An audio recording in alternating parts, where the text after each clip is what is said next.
तर एक महत्त्वाची बातमी यावेळेस समोर आलेली आहे। डी गुकेश जागतिक बुद्धिबळ स्पर्धेचा विजेता ठरला आहे।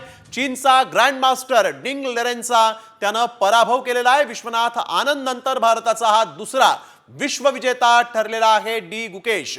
64 घरांचा नवा राजा हा डी गुकेश आता असेल आणि आपण बघतोय यावेळेस एक सगळ्यात मोठी अर्थातच आनंदाची बातमी, कारण डी गुकेश हा जागतिक बुद्धिबळ स्पर्धेचा आता विजेता झालेला आहे। विश्वनाथ आनंद नंतर भारताचा दुसरा विश्वविजेता आहे डी गुकेश। यावेळेस एक सगळ्यात महत्त्वाची बातमी आपण बघतोय, चीनचा ग्रँड मास्टर डिंग लेरेनचा त्यानं पराभव केला आणि डी गुकेश जो आहे तो आता इथं आपण बघतोय विश्वनाथ आनंद नंतर भारताचा दुसरा विश्वविजेता ठरलेला आहे। यावेळेस एक सगळ्यात महत्त्वाची भारतीयांसाठी आनंदाची अभिमानाची ही बातमी, चीनचा ग्रँड मास्टर डिंग लेरेनचा पराभव करून डी गुकेश जागतिक बुद्धिबळ स्पर्धेचा विजेता झालेला आहे। चीनचा ग्रँड मास्टर डिंग लेरेनचा त्यानं पराभव केला आहे।